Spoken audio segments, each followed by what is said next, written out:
Hello everyone, Kevin Carrillo here, and welcome to another episode of the Cannabinoid Connect podcast.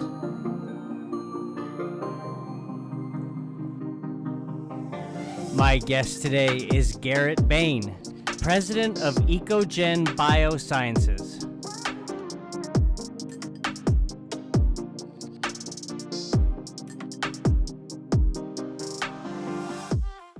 Garrett Bain, how you doing, man?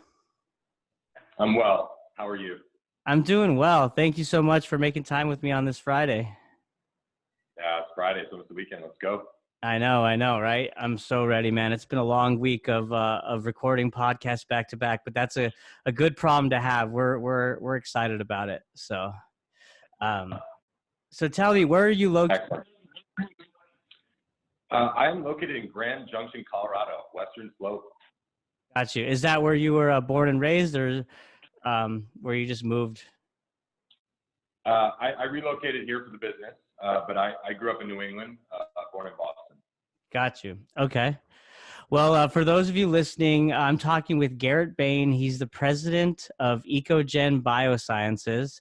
And Garrett, you're a seasoned veteran in the industry, as you've led sales marketing previously for Gen Canna. And you really your sales and marketing early stages to one of the large players in the global. And you're also a combat veteran. You served in the military. So thanks for this. And I want to hear more about your background before we talk about your current role with. Absolutely. I'm having some trouble hearing you. I'm just making adjustments to my Wi-Fi here. So spent some time in the military in U.S. Special Operations with 3rd Ranger Battalion. Then I went back into business after that, spent a lot of time in corporate America, and had the opportunity to enter the space in late 2016, early 2017. I really didn't know much about the industry or hemp-derived cannabinoids, and it seemed like a market that was going to take off. It was helping people. It was a health product, and it was really interesting to me. So I left corporate America and took the plunge and joined a very dynamic early team in the game. Worked very hard over the last several years to build that business up, and moved on to a new opportunity earlier this year. Joined Cannabinoid, and at Cannabinoid, I really spent a lot of time looking at the industry, trying to identify value and find a good fit for the Cannabinoid business. Really, that they were looking to vertically integrate. So EcoGen, had a great global brand. The quality was at the forefront of their narrative, and it was a good fit and the right timing. Nice, yeah. And I'm really excited to jump into EcoGen and Cannabinoid and that merger and how y'all are vertically integrated. But let's talk first about your journey. First off, it's exciting to me to have guests on who have that military background. It seems like it's more apparent than ever in this industry, and that's a really good thing. So, and some of these ex-military guests that I've had on have heard these cannabinoids from their own experience, right? So when you talk about your cannabis, it seems and it sounds like more of you saw the opportunity from a business perspective because this was a burgeoning industry. Is that right? That's correct. But as I learned about the product and I started hearing from guys that I served with, I really began to understand the efficacy, right? And I think that was my journey. The path was business, but the journey continued as I learned more about the efficacy. And buddies reaching out to me that were struggling with either PTSD or even opioid addiction, a lot of pain pills. I serve with guys in special operations with 5, 6, 7 tours of duty, and that puts some wear and tear on your body. So a lot of these guys are taking pain pills, or they're having psychological issues, things like that, and reaching out for the cannabinoids to either separate from other pain medications they're on, or to assist with anxiety or PTSD. So it's been really an educational journey over the past several years. going from military, into the business world and finding the cannabinoid space. Mm-hmm. And as you saw, your counterparts within the military, post combat and whatnot, and looking to these alternatives, such as CBD and others, did you also kind of try them yourself, or was it just more of a you kind of outsider perspective looking in? Yeah, no, initially it was an outsider perspective. And, as I learned more about the uses and really how to take the product and have it be efficacious, really getting into a regimen. Initially, I just didn't understand or have that knowledge. But learning more about the product, especially, having my sleeves rolled up and being involved on the production side, really learning more about extraction and refinement and understanding the spectrum of cannabinoids, from distillates and things like that, and trying to figure out what works best for me. All these things are different for everyone. Everyone's personal experience is going to vary. I'm a big guy, so having to adjust milligrams and intake on a daily basis, it's really a journey. Like you've mentioned, it's finding what works best for you and then sticking to that regimen. Mm-hmm. Yeah, no, absolutely. And in addition to, transitioning from the military to ultimately cannabis, you're also in a unique perspective because you talked about transitioning from traditional corporate America to now this industry at the forefront of exploding, right? So, and we've talked a lot about this on the podcast previously that, this is a good thing, right? Because we now have business professionals from different disciplines, whether it be marketing, advertising, accounting, business management, ever. And these people are now moving into this industry where it's starting to grow. So talk a little about integrating mainstream business practices into a hemp-derived CBD space. Yeah, that's really been my focus from day one. When I entered the space, it was a lot of 1.0 companies. Many of the companies grew out of either illegal cannabis operations or the MMJ space, and business practices were a little Wild West. The industry needed structure to grow. I mean, if you're gonna build a $4.6 billion industry globally, you're gonna need to institute some pretty traditional business practices to help build that business. And I've really tried to bring that along, whether it be technology on the ERP and CRM side, accounting practices, and really trying to normalize the business and make it more attractive to investors in that regard. Without that, you're going to struggle to succeed, because the next evolution of companies are going to have that business acumen and that savvy, and they will have operated across other industries. Right. And as these products get accepted into mass market retail, that's going to be the expectation. Right. It's not going to be the exception to the rule. It's going to be the expectation that businesses are run properly and have proper controls. Mm-hmm. Well, and that's a really great point. I agree with you completely. And as you introduce that business acumen, when you talk about the best practices for technology and for accounting, how was that received initially when you first entered the industry? Maybe a nice to have, but not a need to have, right? I think that obviously deployment of capital is a critical issue when you're building a business. And I think there was a race to build scale and capacity, right? Everyone's investing in extraction technology, distillation technology, and really not spending enough capital on building the business systems that would enable a company to grow and be meaningful on the global market. That's where I've spent a lot of my time. My background is not from the extraction and distillation side. Fortunately, I have an amazing team that handles those operations and really dials me in when it comes to the technology side of production.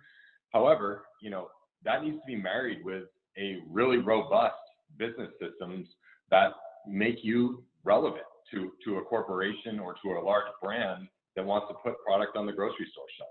Mm-hmm.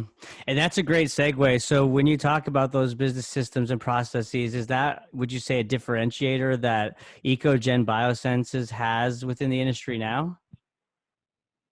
Yeah, look, we've been on the ground here for 60 days, and we are a different looking company in just 60 days. We've integrated a lot of the best practices and systems that you would expect to see at a mature company.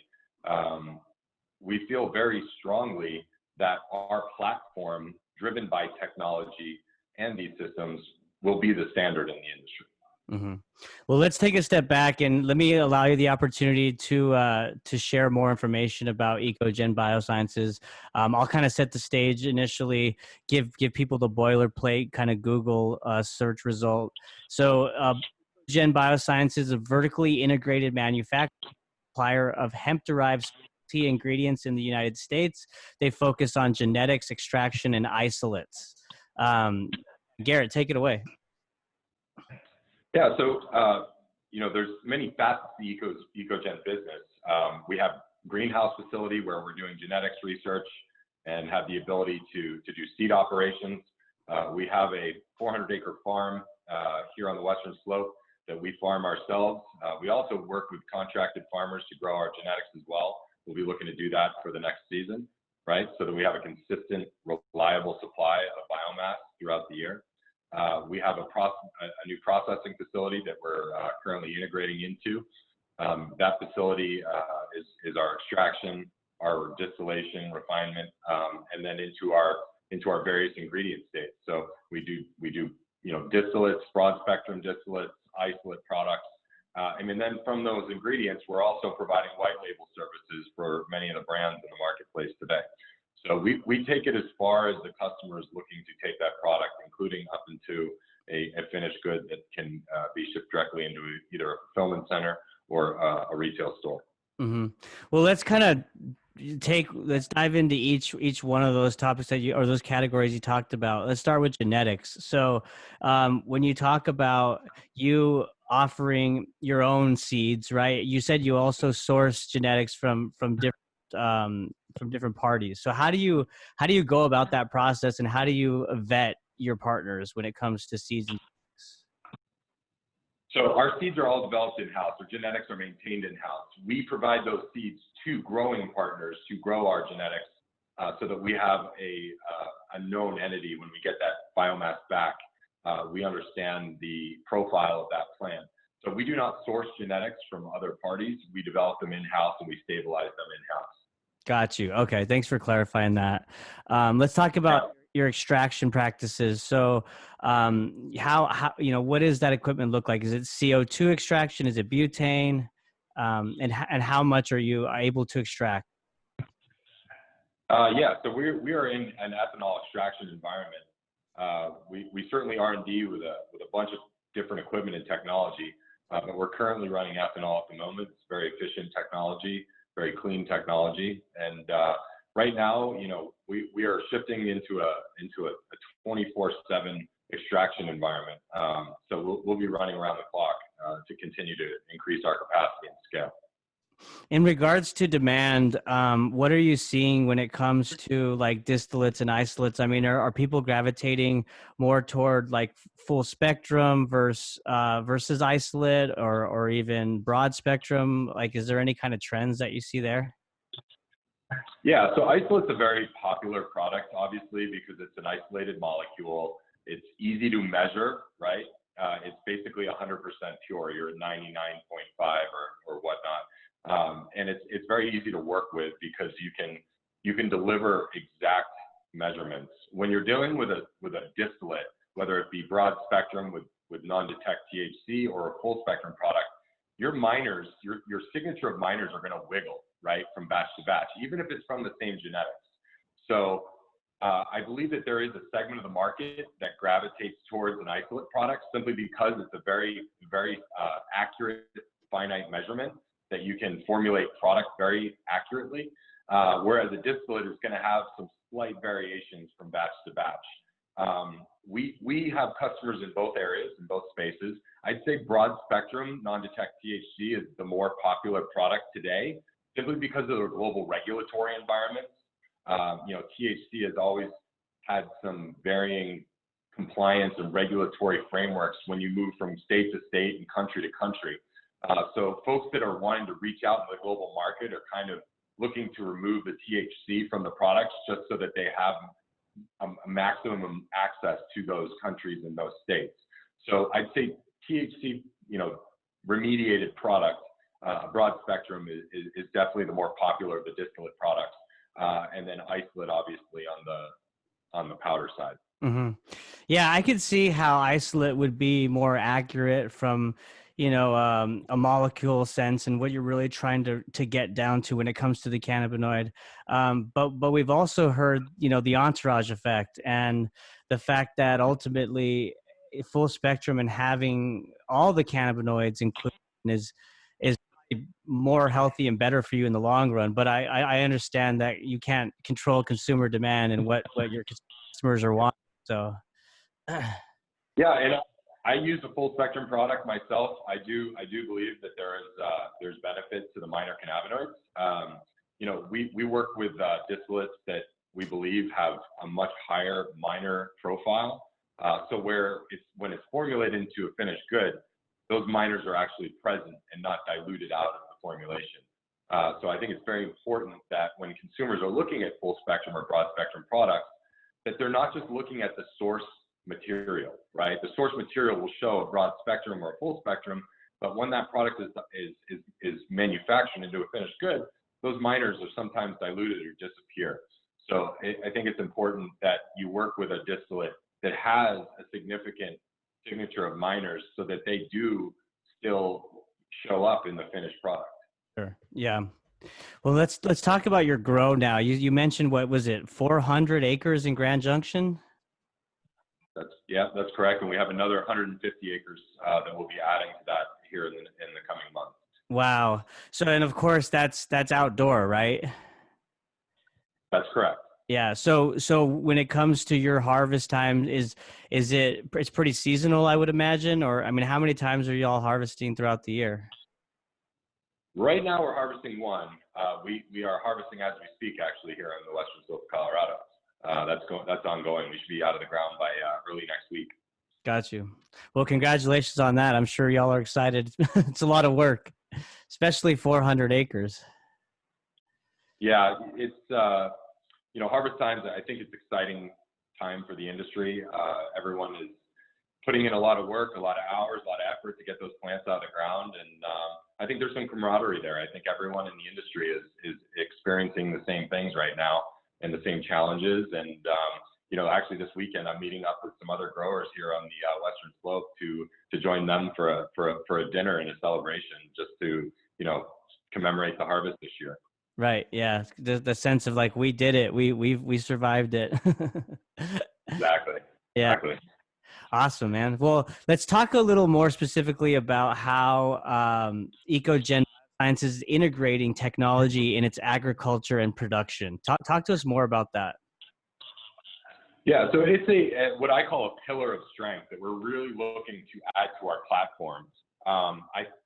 Many other industries in the global food space leverage these type of technologies today. I mean, when you go to the grocery store, you can look at produce and you can track that produce back to a farm using your smartphone.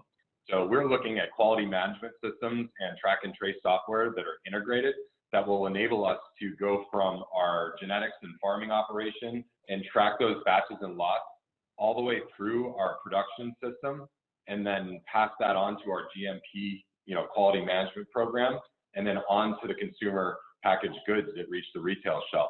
So it's really a fully integrated technology that we're currently integrating and looking to roll out here in the early Q1 or Q2. Track and trace. So I just want to make sure I'm getting that straight. So basically what I'm understanding is, it sounds like you're basically monitoring and tracing the activity from start to finish within your vertically integrated operation. Yes, and it's about building trust with the consumer. Unfortunately, there's been some bad actors in the space that counterfeit ingredients in the hemp-derived CBD space. Like isolate that they say comes from one place but doesn't, or comes from this farm, or did it come from marijuana? Right? Was it actually hemp when it started life? Was this a legal harvested product? Right? So I think some of the larger brands in the space and the large retailers would really appreciate that trust and transparency. And we aim to give them that. Mm-hmm. Yeah, there's no doubt about the emergence of fraud in the space. I yesterday I had Josh Sweeter on, and he actually posted his episode today. And his lab, they basically test national level to kind of make sure the efficacy of CBD is what his companies are communicating. And a shocking finding that he shared with me yesterday was that when they sourced all CBD products within Amazon, 80% of those products did not include CBD. And Amazon is probably the worst example of it, honestly, because of their stance on labeling of products. The reason it happens that way is because you can't label a CBD product on Amazon. So what they do is they sell hemp seed oil, and people assume that it's a CBD product, but it's really just hemp seed oil. Jeez. Well, I mean, and we all know, people in the industry, we know that there is a large surplus of product right now, right? There's a lot of flower just kind of sitting around because a lot of these farmers, they know what they're doing. It's easy to grow, right? They can do it. They can cultivate. But the gap is that there's so much product on the shelves already that they can't sell this stuff, right? And when I heard that stat of their report within Amazon, my thinking is there's so much snake oil out there that a lot of these large retail companies are buying this stuff at a really, really low cost, and all the good stuff that's high quality and high potency and the increased levels, it's just sitting there because those retail companies don't want to pay what they are worth, right? Yeah, that's a great point. I also think that some of the retail brands, could do a better job of driving foot traffic, right?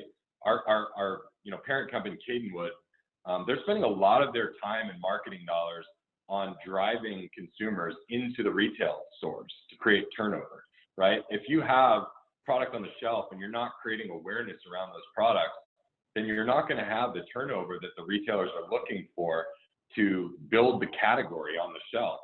So, what Cadenwood and Level Select focus on right now is driving consumer foot traffic to the store looking for those specific products, educating the consumer and driving them into the stores. A lot of the brands out there get to retail and they're like, we're done, right? We're done. We're on the shelf. And that's just where the work begins. Right, yeah. And in that example that you gave with Cadenwood, I mean, obviously with things going on in the pandemic, I'm sure there's also kind of this effort to drive people online to these as well, right? Direct to consumer has been a steadily growing part of the business. I think folks are getting more comfortable with buying online from reputable brands. I think in the past, when brands, weren't either established or there was no real education around the brands, I think customers are a little more hesitant to pull the trigger on an online purchase. But now you have some fairly well-established brands in the marketplace that have built that trust with consumers and have made it a little easier for folks to actually, see an online sale and transact. Mm-hmm. And wouldn't you say that those leading brands really, they're probably real strong in their education side, right? Like, taking a step back and just explaining what CBD is or what a cannabinoid is, right? Yeah, and I think some folks are trying to tell too complicated a story. When you're trying to explain what minors are doing and all of these types of things, the market is just learning about CBD right now, and I think it's still in its infancy, right? And getting folks to understand how to incorporate this product into their lives, knowing that if you're going to ingest this product, it's not something you take like an aspirin, right? Where you take, I have this ache or pain, you take it and expect in 2 hours you're going to feel better, right? It's really educating the customer on how much product should they be, either ingesting or putting onto their skin, or how often, and how long do you have to be on this regimen before you're going to start feeling better, things like that. I just don't think that there's been a tremendous amount of guidance. Obviously, been hamstrung by the FDA, obviously, in what we can actually say from a claims perspective, from a guidance perspective. it's been a challenge to actually deliver that education without stepping over that line. Yeah, it's definitely the wild, wild west without that FDA consumer oversight. And that's another good segue. So obviously, and we don't need to hammer too hard into that. People in the industry, the challenges that they're facing, to your point, when it comes to messaging claims, because lack of consumer oversight. But let's talk about regulations and the regulatory environment from a global standpoint, right? Like what does that look like from y'all? Well, look, it's a patchwork. The globe looks a lot like the United States did just a couple of years ago, right? With each state kind of having a different perspective or a different regulatory environment within the federal regulation. We're seeing a lot of that in Europe. European countries interpreting regulation one way versus another from country to country. Obviously, Brexit causing a little bit of confusion as well as the UK becomes its own entity. So, Asia's regulatory environment is evolving. Australia is similar. Brazil, South America, I mean, we're doing business in Brazil and Europe and UK and just starting to work on Asia and Australia as well. So the global regulatory environment is a patchwork, and you have to pay attention to it because each country and geographical location is different. Yeah. What would you say in terms of like the research and actually, understanding or one particular country that's like, hey, they're doing a really good job in that area? Yeah, so Israel has been doing a lot of research on the technology side and the efficacy side. I was at Canatech just a couple of years ago in Tel Aviv and was really blown away by the presentations from some of the universities and the doctors that are working on research there. I think they are doing a lot of research, and I think some of that is going to start to be published here in the coming years. I think it's a positive thing for the industry. I mean, the United States regulatory environment makes it kind of difficult to do that research here in the United States. So it's good to see that a country like Israel is pushing it forward. Right. Yeah. I mean, it's clear here in the U.S., we have the technology, we have the resources, the tools to be a leader, but we're just hamstrung by that schedule listing, right? It's funny too, because it really is the biggest market in the world for cannabinoids, but I don't think, we're certainly not leading on the research side. Right. And I've heard that Israel is a strong player in the research space. And correct me if I'm wrong, but I think a large part of that has to do with the fact that they're able to do human to human like human trial studies, right? I mean, here in the US, in most countries, we're not able to on humans. That's correct. That's what I understand. I'm certainly not an expert on the research side, but I do understand that they are doing human trials and studies in Israel. Mm-hmm. Well, let's get back to EcoGen Biosciences, Garrett. I want to talk to you about. I know that part of the business's focus is to invest to increase scale, capacity, and quality from bulk ingredients to isolates, distillates, to white labeling manufacturing, as you mentioned earlier. So, do you want to talk specifically about what exactly you're doing to invest in those different areas? Yeah, so we're working on we've got a new facility that we're building out and integrating our processes into. That's going to give us that increase in capacity and scale. We want to be able to create a platform that services the global market, through supply chain and logistics. So making our product readily available, both, in the US and in Europe, in the UK, has been our primary focus here in the first 60 days to make sure that there is a significant scale of inventory available to service some of the largest players in the space. That is a challenge when you're working on quality, when you're working on integrating technology, and having that holistic customer experience that the industry's really been missing. Customer experience for us is the number one driver of everything we do across all segments of our business, because it all contributes to that customer experience, right? Whether it be your ability to scale, your quality, your technology, the products that you offer, all of that contributes to a customer experience. And we want that EcoGen Biosciences customer experience to be the best in the industry. Well, and as EcoGen Biosciences works to achieve those different goals that you mentioned, I mean, is the ultimate objective to go public at some point? Yeah, we haven't really identified, what our strategy is on the public market. I don't think that's our focus right now. We're a division of Cannabinoid. Right now, our goal is to be the best platform, in the space for ingredients, and that's my focus day to day. I know Cannabinoid is, we have several divisions that are all working on different areas of the business. We have a pet division. We have a consumer packaged goods division that houses Level Select and Purity Organics. So each division is kind of its own focus within the Cannabinoid family.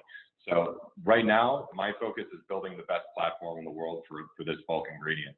And I know Cannabinoid is very very capable, and the leadership on that side of the business is experienced from consumer packaged goods, many years across all of our leadership there, and we're excited for the future. Yeah, I really like that focused mentality that you have. You could tell that you do have a military background, and that you're very disciplined and focused on the common goal, right? And that is to grow and do everything that you said. We have one mission. Mission, vision, and culture are my focus as a president of EcoGen. Mission, vision, and culture, and we're building a culture here that supports the mission and the vision. And for me, I can't think of a better one than customer experience and the global platform. So that's what we come to work to do every day. We make progress against it, and we're very excited with what we've been able to accomplish in the first 60 days. Mm-hmm. Yeah, well, I mean, you guys have obviously done a lot, and you have really big plans for the future, Garrett. Is there anything else you want to touch on or share with the audience before we sign off here? Well, I would say hang in there. The industry has had a lot of ups and downs in its infancy, right? I believe that it will start to stabilize. We do know that the regulatory guidance will come. We do know that this product is out there. It's out there to stay, right? Hemp-derived cannabinoids and CBD. We know there's efficacy there. We know that the public wants this product in their lives. And I would say hang in there. I know it's been tough on farmers. It's been tough on producers and processors. And it's been tough on the retail brands that have been going to market. So, between COVID and regulatory uncertainty, it's been a very challenging few years. And for the folks that really do believe in this industry, in this space, like myself, just hang in there, and we'll all ride this out together. Well said, man. You heard it from Garrett firsthand. Hang in there. We're going to ride this out together. There's light at the end of the tunnel. There sure is. Thanks, Kevin. Right on. Well, hey, thanks again so much for joining us. Really appreciate you sharing details about EcoGen Biosciences. And as things evolve, would love to have you on in the future. Yeah, I look forward to it, Kevin. Thanks for having me. All right, man. Thank you. And thanks. Bye.